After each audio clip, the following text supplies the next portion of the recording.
कृषी कचरा व्यवस्थापन हे मॉड्यूल मिळालं आहे. यामध्ये आम्ही गांडूळ खत तयार करत आहोत.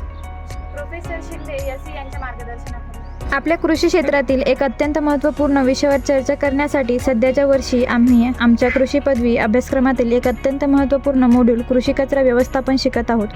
या कार्यक्रमात आम्ही वर्मी कंपोस्टिंग या तंत्रज्ञानावर विशेष लक्ष केंद्रित करत आहोत. चला या प्रक्रियेतील सखोल माहिती घेऊया. शेतीतून निर्माण होणारा कचरा हा एक मोठा आव्हान आहे. कधीकधी शेतकऱ्यांना या कचऱ्याचा योग्य वापर माहिती नसतो, ज्यामुळे पर्यावरणावर नकारात्मक परिणाम होतो. या कचऱ्याचे व्यवस्थापन करणे आवश्यक आहे आणि यासाठी एक प्रभावी उपाय म्हणजे वर्मी कंपोस्टिंग.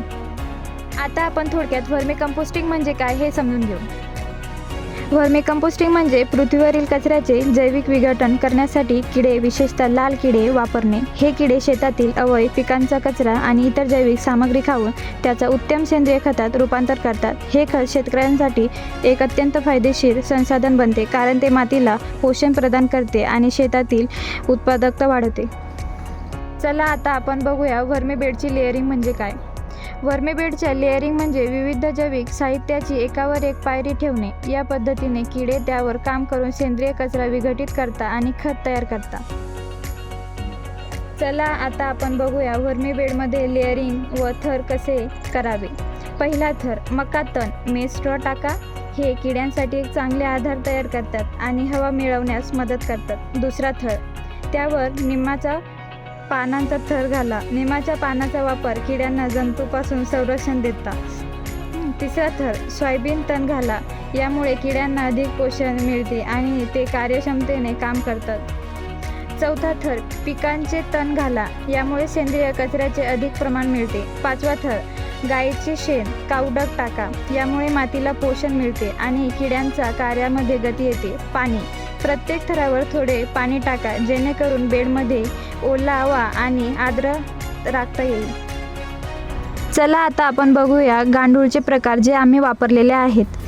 आम्ही वापरत असलेले आयसेनिया फोइटिडा आणि युड्रिलस युजेनिया हे वर्म विशेषतः वर्मी कंपोस्टिंगसाठी योग्य आहे. हे वर्म जैविक कचऱ्याचे जलद आणि प्रभावी विघटन करतात, जे आपल्याला उत्कृष्ट सेंद्रिय खत मिळवून देतात. चला आता आपण बघूया वर्मी बेडचे तापमान कसे मोजावे. मातीचा थर्मोमीटर वापरण्याची प्रक्रिया खूप सोपी आहे. थर्मोमीटर वर्मी बेडच्या आतील भागात 8 ते 10 इंचापर्यंत टाकून तापमान तपासा. थर्मोमीटर ठेवल्यानंतर काही मिनिटे थांबा आणि नंतर तापमान वाचा. तापमान 25 अंश ते 30 अंश सेल्सिअस दरम्यान असल्याची खात्री करा. जर तापमान जास्त किंवा कमी असेल तर थोडी सुधारणा करा. वर्मच्या कार्यासाठी योग्य तापमान 25 अंश सेल्सिअस ते 30 अंश सेल्सिअस दरम्यान असावे. या तापमानात वर्म्स उत्तम प्रकारे काम करतात आणि कचऱ्याचे जलद विघटन होते. 25 अंश ते 30 अंश सेल्सिअस आदर्श तापमान. 35 अंशपेक्षा जास्त तापमान वर्मसाठी हानिकारक असू शकते आणि 15 अंशपेक्षा कमी तापमान त्यांचं कार्य थांबवू शकते. वर्मी कंपोस्टिंगच्या प्रक्रियेत वर्मी बेडला नियमितपणे पाणी देणे खूप महत्त्वाचे आहे. वर्मसाठी योग्य आर्द्रता राखल्याने त्याचे काम चांगल्या प्रकारे चालते आणि कचऱ्याचे विघटन जलद होते.